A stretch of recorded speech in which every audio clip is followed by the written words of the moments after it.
ఆశ్వయుజ మాసంలో ఆశ్వయుజ శుద్ధ పాడ్యమి నుండి నవమి వరకు 9 రోజులు కూడా ఒక్కో రోజు ఒక్కో పేరుతో బతుకమ్మను పేర్చి ఒక్కో రకమైనటువంటి నైవేద్యాన్ని సమర్పిస్తారు.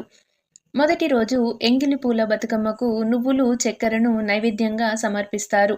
రెండవ రోజు అటుకుల బతుకమ్మకు అటుకులు, బెల్లం. మూడవ రోజు ముద్దపప్పు బతుకమ్మకు ముద్దపప్పు, పాలు, బెల్లం. నాలుగవ రోజు నానబియ్యం బతుకమ్మకు పరమాన్నం, బెల్లం. ఐదవ రోజు అట్ల బతుకమ్మకు బియ్యం పిండి దోస. ఆరవ రోజు అలిగిన బతుకమ్మకు నైవేద్యం ఉండదు. ఏడవ రోజు వేపకాయల బతుకమ్మకు వేపకాయల సకినాలు.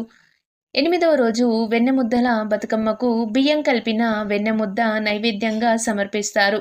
ఇక చివరి రోజైన సద్దుల బతుకమ్మ రోజున చింతపండు, పులిహోర, పెరుగన్నమును నైవేద్యంగా సమర్పిస్తారు.